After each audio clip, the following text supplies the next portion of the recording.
এটি breaking news বিয়লি দুটান বজাত ৰজাবাৰী তিনিআলিত এটা টমটম পাল্টি খাই কি অৱস্থা আছে দেখিছে।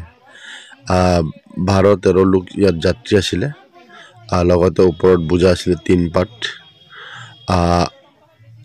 ভাল জেগা পোৱাৰ কাৰণে ভগৱানে বচাইছে বুলি ক'ব লাগিব, নহ'লে 10-12 যাত্ৰী কি অৱস্থা হ'লে হয়। চাওক, জন পইচাৰ কাৰণে আজি টমটমৰ ড্ৰাইভাৰে কি কৰিবলৈ ওলাইছিলে, কিন্তু ভগৱানে বচালে কাৰণে ভাল জেগাত পড়লে, নহ'লে ক'ৰবাত পাল্টি খোৱালে ক'ৰবাত পৰালে কি অৱস্থা হ'লে চাওক, উপলব্ধি কৰিব লাগে। পইচাৰ ওপৰত পইচা বিচাৰে মানে, দেখিছ নাই ইমানখিনি মানুহৰ মাজত, দেখিছ দেখিছ নাই মানুহ এসোপা আৰু 3-4-5 মানুহ দেখিছে, সমস্যা চাওক।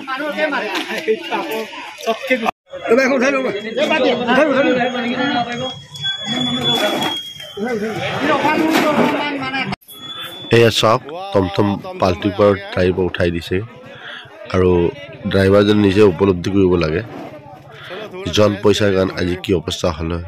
ক'ৰবাই যদি বেলেগ জেগাত হ'লে কিমান দূৰৰ অৱস্থা হ'লে, কেইজনৰ জান গুচি গ'লে হয়, একমাত্ৰ ভগৱান জানে আৰু ড্ৰাইভাৰজনে জানে। সেইটো কাৰণে সকলোকে ৰিকুৱেষ্ট কৰিছোঁ, বিনতি মোৰ, যিমানে যি নহওক লাগিলে গাড়ী ড্ৰাইভাৰ হওক বা বাছ ড্ৰাইভাৰ হওক বা টমটম ড্ৰাইভাৰ হওক বা অটো ড্ৰাইভাৰ হওক, অলপ নিজে উপলব্ধি কৰিব লাগে আৰু কেয়াৰফুল হ'ব লাগে, যাতে যিমানৰ বোজা টানিব পাৰে ইমানত লৈ যাব লাগে। জন পইচাৰ কাৰণে আবাতৰি খাব নালাগে।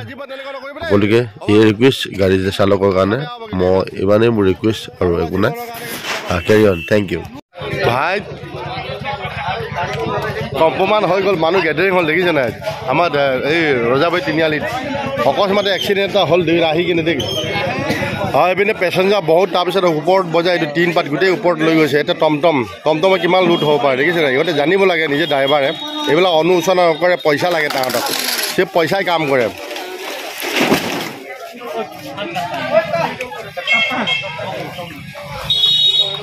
হয় গাইছ, এই সোপা গোটেই যাত্ৰী আছিলে, দেখিছে টমটমত এই সোপা যাত্ৰী আছিলে, এই যাত্ৰীৰ লগত আৰু এইবিলাক ইমান গাত টিন, দেখিছে নাই ওপৰ বোজা, এইপিনে কি হ'ব।